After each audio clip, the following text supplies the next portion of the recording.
দর্শক বন্ধুরা, welcome back to my YouTube channel. বন্ধুরা, আমার ইউটিউব চ্যানেলে আপনাদের সকলকে স্বাগত জানাই। তো চলুন বিভিন্ন স্বনামধন্য পত্র পত্রিকায় প্রকাশিত কয়েকটি বিশেষ খবর দেখে নেওয়া যাক। স্যাননে প্রকাশিত বিশেষ খবরটি হল, বিধানসভা অধিবেশন নিরাশ করল এসটিজিটির চাকরি প্রত্যাশীদের। 10,300 শিক্ষক শিক্ষিকাদের চাকরি চলে যাওয়ার পর এটা ঘটনা যে রাজ্যের প্রতিটি স্কুলে শিক্ষক স্বল্পতা রয়েছে। টেট পরীক্ষা নেওয়ার দীর্ঘ 1 বছর পরেও নিয়োগপত্র দেওয়া হচ্ছে না কেন? সোমবার বিধানসভায় সরকারের উদ্দেশ্যে এই প্রশ্ন তুলেছেন বিরোধী দলনেতা অনিমেষ দেববর্মা। নতুন নিয়োগ না হলে এই শিক্ষক স্বল্পতা দূর করা সরকারের পক্ষে অসম্ভব। তথ্য জানার অধিকার সংক্রান্ত রিপোর্ট থেকে উঠে আসা এসটিজিটি শিক্ষকদের কতটুকু শূন্যপদ রয়েছে এই রাজ্যে, সেই রিপোর্টের সঙ্গে গত বছর রাজ্যের মুখ্যমন্ত্রী যে তথ্য উপস্থাপন করেছিলেন তার কোনো রকম মিল নেই বলে বিধানসভায় এদিন নিজের অভিমত ব্যক্ত করেছেন রাজ্যের বিরোধী দলনেতা অনিমেষ দেববর্মা। বিরোধী দলনেতা অনিমেষ দেববর্মা আরও বলেছেন, বামেরা শেষ পর্যন্ত যখন ক্ষমতায় ছিল তখন ঋণের পরিমাণ ছিল 13,000 কোটি টাকার কাছাকাছি। সেই ঋণের পরিমাণ বর্তমানে বেড়ে গিয়ে 21-22 হাজার কোটি টাকার কাছাকাছি চলে গিয়েছে। 8,600 কোটি টাকা গত 6 বছরে এই রাজ্য ঋণ নিয়েছে। বিরোধী দলনেতা অনিমেষ দেববর্মা সরকার পক্ষের উদ্দেশ্যে প্রশ্ন ছুড়ে দিয়েছেন, এই ঋণের টাকা কোন কোন খাতে খরচ হচ্ছে, কিংবা আত্মনির্ভর ত্রিপুরা যদি হতে চায় তাহলে ত্রিপুরার আয়ের উৎস কোথা থেকে আসছে? ঋণ নেওয়ার পদ্ধতিকে অবলম্বন করে আত্মনির্ভর ত্রিপুরা গড়ার স্বপ্ন দেখা ঠিক নয় বলে অভিমত ব্যক্ত করেছেন বিরোধী দলনেতা অনিমেষ দেববর্মা। বিরোধী দলনেতা অনিমেষ দেববর্মা এদিন আরও বলেছেন, মন্ত্রী রতনলাল নাথ বক্তব্য রাখতে গিয়ে রাজ্যের শিক্ষা ব্যবস্থার আমূল পরিবর্তনের কথা তুলে ধরেছেন। কিন্তু খবরের কাগজগুলোতে রাজ্যের প্রধান সরকারি হাসপাতালগুলোর মধ্যে অন্যতম জিবি হাসপাতালের স্বাস্থ্য পরিষেবা সংক্রান্ত যে সমস্ত ত্রুটিপূর্ণ খবরগুলো প্রকাশিত হয়েছে এই নিয়ে কোনো ধরনের আলোচনা হয়নি। দেশের মধ্যে ত্রিপুরা 3 নম্বর স্থানে রয়েছে। এই তথ্যগুলোকে তুলে ধরে চিকিৎসা পরিষেবার সেই ত্রুটিগুলো লুকিয়ে রাখার চেষ্টা করা হচ্ছে। এডিসি ভিলেজ কমিটির নির্বাচন কেন হচ্ছে না এই নিয়েও প্রশ্ন তুলেছেন তিনি। সব দলের নির্বাচন যদি সম্পন্ন হয় তাহলে এডিসি ভিলেজ কমিটির নির্বাচন কেন হবে না? বিরোধী দলনেতা অনিমেষ দেববর্মা প্রশ্ন। এডিসির বিরোধী দলনেতা অনিমেষ দেববর্মার প্রশ্ন, এডিসিকে বাদ দিয়ে কি ত্রিপুরা রাজ্য চলবে? এডিসিকে বাদ দিয়ে এক ত্রিপুরা শ্রেষ্ঠ ত্রিপুরা কিংবা আত্মনির্ভর ত্রিপুরা কখনোই সম্ভব নয় বলে জানিয়ে দিয়েছেন বিরোধী দলনেতা অনিমেষ দেববর্মা। বিরোধী দলনেতা অনিমেষ দেববর্মা এদিন অগ্নি নির্বাপক দপ্তরে নিয়োগ নিয়েও প্রশ্ন তুলেছেন। 5 বছরে এসপিওদের বেতন বেড়েছে 500। রাজ্যের এসপিওদের মাঝে মধ্যে সুপুলিশ বানানোর প্রশিক্ষণ দেওয়া হচ্ছে, কিন্তু তাদের বেতন মাত্র 7,079 টাকা। ড্রাইভার পদে কর্মরত এসপিওদের প্রতি মাসে 9,450, 3,709 জন এসপিও কর্মরত রয়েছেন। এসপিও ক্যাম্প রয়েছে 183টি। তাদের প্রশিক্ষণ দেওয়া হয় কিন্তু প্রমোশন আর হয় না। 2013 সালে তাদের প্রশিক্ষণ দেওয়া হয়েছিল। প্রশিক্ষণের পর তাদের পদোন্নতি হবে কিনা তা স্পষ্ট করা হয়নি। তাদের চাকরি কোনো নিশ্চয়তা নেই। পুলিশ বা টিএসআরে রিফ্রেশার কোর্স করানো হয়, তাদের বিশেষ প্রশিক্ষণের পর পদোন্নতি দেওয়া হয়। একমাত্র এসপিও জওয়ানদের বেলায় কোনো পদোন্নতি নেই। বাম আমলে বৈরী মোকাবেলায় টিএসআর জওয়ানদের জঙ্গল অভিযানে সহায়তা করার জন্য এসপিও জওয়ানদের কাজে লাগানো হতো। সফলতাও এসেছে। বৈরী মোকাবেলায় গিয়ে অনেক এসপিও জওয়ান শহীদও হয়েছেন। এখন বৈরী মুক্ত হওয়ার পর এসপিও জওয়ানদের অবদান ভুলতে বসেছে প্রশাসন। তারা এখন পুলিশ প্রশাসনের বোঝা, না পারে গিলতে, না পারে উগলাতে। বাম আমলে তাদের বেতন ছিল 5,500 টাকা, এখন তাদের বেতন 6,000। 5 বছরে 500 টাকা বেড়েছে মাত্র।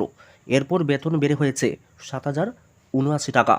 তাই এসপিও জওয়ানরা চাইছেন পদোন্নতি হলে অন্তত তাদের বেতন তো বাড়বে। বেতন ভাতা বাড়ানোর জন্য কম আন্দোলন করেননি তারা, কিন্তু কোনো কাজ হয়নি। দীর্ঘ 25 বছর কম বঞ্চনা সইতে হয়নি। এখন তারা চাইছেন চাকরির নিশ্চয়তা। 2018 সালে ভোটের আগে এসপিওদের সমর্থন আদায়ে প্রাক্তন মুখ্যমন্ত্রী বিপ্লব কুমার দেব আশ্বাস দিয়েছিলেন, সরকার পরিবর্তন হলে বা বিজেপি সরকার ক্ষমতায় এলে এসপিও জওয়ানদের বেতন 10,000 টাকা করা হবে। 10,000 তো দূরে থাক, 5 বছরে তাদের বেতন বেড়েছে মাত্র 500 টাকা। যদিও এসপিও জওয়ানদের মধ্যে যারা গাড়ি চালাতে পারেন তাদের 9,450 টাকা বেতনে বিভিন্ন থানায় গাড়ির চালক হিসাবে নিয়োগ করা হয়েছে। এতে প্রায় 2% এসপিও জওয়ান লাভবান হয়েছেন ঠিকই, বাকিরা বঞ্চিত রয়েছেন। বৈরী কবলিত রাজ্যের প্রত্যন্ত জনপদে একসময় টিএসআর ক্যাম্প স্থাপন করা হয়েছিল। এখন বৈরী ভয় না থাকার কারণে টিএসআর ক্যাম্পগুলো প্রত্যাহার করা হয়েছে। এখন সেই জায়গায় 3 জন করে এসপিও জওয়ানদের নিয়োগ করা হয়েছে। এখন তো তাদের হাত থেকে বন্দুক কেড়ে নেওয়া হয়েছে, বন্দুকের বদলে এখন লাঠি, ফলে তারাই এখন নিরাপত্তাহীনতায় ভুগছেন। এবার 7,000ই এসপিও জওয়ানদের সুপুলিশ বানাতে উদ্যোগ নিয়েছে রাজ্য সরকার। আর্থিক সংকটে জেরবার এসপিও জওয়ানরা এখন আতঙ্কে আছেন। এমনিতেই তাদের আর ড্রেস, জুতো কিছুই দেওয়া হচ্ছে না। বেতনের বেলায় অষ্টরম্বা। রাজ্য সরকার হোমগার্ডদের বেতন বৃদ্ধি করে 8,000 টাকা করলেও এসপিওদের বেতন 500 টাকা বৃদ্ধি করেছে মাত্র। 2021 সালের প্রথম দিকে শাসক দলের কিছু কর্মীদের এসপিওতে পুনর্বাসন দেওয়া হয়েছে। এর আগে 2020 সালে এসপিও নিয়োগের জন্য ইন্টারভিউ হয়েছিল, কিন্তু নিয়োগ আর হয়নি। আগামী দিনে হোমগার্ডের বদলে থানাগুলোতে ডিউটি করবে। বাবুদের 5 ফরমাসা খাটবে এসপিও জওয়ানরা। তার কারণ হলো হোমগার্ডে কোনো নতুন নিয়োগ নেই। অবসরে যেতে যেতে হোমগার্ড খালি হয়ে যাচ্ছে, তাই এসপিও জওয়ানদের থানায় নিয়েছে অন্য কাজ করানোর ধান্দায় দপ্তর। মতার বহিষ্কৃত নেতা ধোলাইয়ে কং সভাপতি, ক্ষুব্ধ দলীয় কর্মীরা। প্রদেশ কংগ্রেস দলের সভাপতির দায়িত্ব পেয়েছেন আশিস কুমার সাহা। তারপর থেকে প্রাক্তন সভাপতি বিরজিৎ সিনহা লবির লোক দল থেকে মুখ ফিরিয়ে নিতে শুরু করেছেন। এক কথায় চিরাচরিত চরিত্রে হামেশাই রাজ্য কংগ্রেস দল। এদিকে কংগ্রেস দলের ধলাই জেলার সভাপতি কৃপেশ রায় দল পরিচালনা করতে সম্পূর্ণ ব্যর্থ বলে অভিযোগ। আমবাসা কংগ্রেস ভবনকে নিজের পৈতৃক সম্পত্তি ভেবে ব্যবহার করে চলছিল কৃপেশ রায়। এমনকি বিভিন্ন সময়ে বিতর্কিত মন্তব্য করে সংবাদের শিরোনামে ছিলেন তিনি। ধলাই জেলায় কংগ্রেস দলকে চাঙ্গা করতে, সংগঠনকে মজবুত করতে দলের ধলাই জেলার সভাপতি কৃপেশ রায়কে পরিবর্তন করার বিষয়ে একমাত্র স্যান্দন পত্রিকায় একাধিকবার সংবাদ প্রকাশিত হয়েছে, কিন্তু প্রদেশ কমিটি এই বিষয়ে কোনো কর্ণপাত করেনি। অবশেষে স্যান্দনের খবরে টনক নড়েছে প্রদেশ কংগ্রেসের। বদল করা হয়েছে ধলাই জেলা কমিটির সভাপতিকে। নতুন সভাপতির দায়িত্ব পেয়েছেন নিদু মারাক। নিদু মারাক তীব্রামতা দলের ধলাই জেলা কমিটির কোষাধ্যক্ষ ছিলেন। আর্থিক নয়াছয়ের কারণে তাকে দল থেকে বহিষ্কার করা হয়েছে। নিদু মারাককে হঠাৎ করে কংগ্রেস দলের ধলাই জেলা কমিটির সভাপতি করা হয়েছে। এই খবর ছড়িয়ে পড়তেই দলের অন্দরে তুষের আগুন জ্বলছে। আমবাসায় পোড়খাওয়া কংগ্রেস দলের নেতাকর্মী রয়েছে, তাদেরকে বঞ্চিত করে সদ্য বহিষ্কৃত নেতাকে সভাপতি হিসেবে মেনে নিতে পারছেন না দলের অন্য নেতাকর্মীরা। কংগ্রেস দলের ধলাই জেলা কমিটির সভাপতি যদি পরিবর্তন করতেই হয়, তাহলে কমলপুর, মনু, গন্ডাছড়া, এমনকি জেলা সদর আমবাসায় অনেক নেতা রয়েছেন যারা দুর্দিনে কংগ্রেসের পতাকা নিয়ে এখনও চলছেন। শুধু রঞ্জন দাস, উত্তম গোস্বামী সহ অনেক নেতা রয়েছেন যাদের কাঁধে সভাপতির দায়িত্ব পড়লে দল এবং সংগঠন অনেক মজবুত হবে, তা হলফ করে বলা যায়।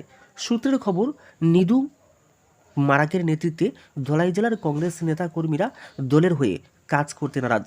প্রয়োজনে রাজনীতি ছেড়ে দেবেন, নয়তো দল ছাড়তে বাধ্য হবেন বলে খবর। এবার দেখার প্রদেশ কমিটি এই বিষয়ে কী ব্যবস্থা গ্রহণ করে, কারণ সামনেই লোকসভা নির্বাচন।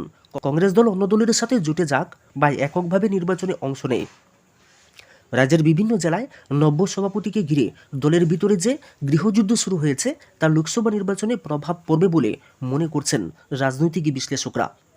রাজস্থানে হেরে গিয়েছেন মন্ত্রী হিসাবে শপথ নিয়েছিলেন গত 30 ডিসেম্বর। ঠিক 10 দিনের মাথাতেই বিধানসভা ভোটে হেরে গিয়েছেন বিজেপি প্রার্থী সুরেন্দ্র পাল সিংহ। শ্রীগঙ্গানগর জেলার করণপুর আসনে কংগ্রেস প্রার্থী রূপেন্দ্র সিংহ কুনের 12,000-এরও বেশি ভোটে হারিয়েছেন তাকে।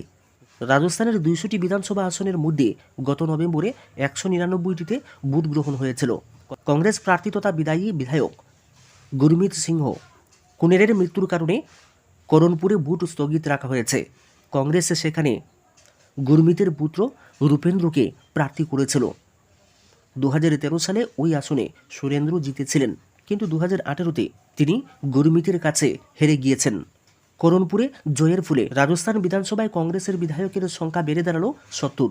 সহযোগী রাষ্ট্রীয় লোকদল আরএলডি-এর 1, শাসক বিজেপি রয়েছে 115 জন বিধায়ক। এছাড়া নির্দল এবং অন্য দলগুলির 14 জন বিধায়ক রয়েছেন বিজেপি শাসিত ওই রাজ্যের বিধানসভায়। রাজস্থান কংগ্রেস সোমবার জানিয়েছেন, এই হার মুখ্যমন্ত্রী ভজনলাল শর্মার নেতৃত্বাধীন বিজেপি সরকারের প্রতি রাজ্যবাসীর অনাস্থার বহিঃপ্রকাশ। শিক্ষক নেই, স্কুল গেটে তালা দিয়ে প্রতিবাদ। খোয়াই ব্লক এলাকার জাম্বুরা পঞ্চায়েতে বিপ্লবী সূর্য সেন বিদ্যামন্দির জেবি স্কুল খুদে পড়ুয়ার সংখ্যা প্রায় ৮০ ছুঁই ছুঁই, কিন্তু শিক্ষকের সংখ্যা মাত্র 2 জন।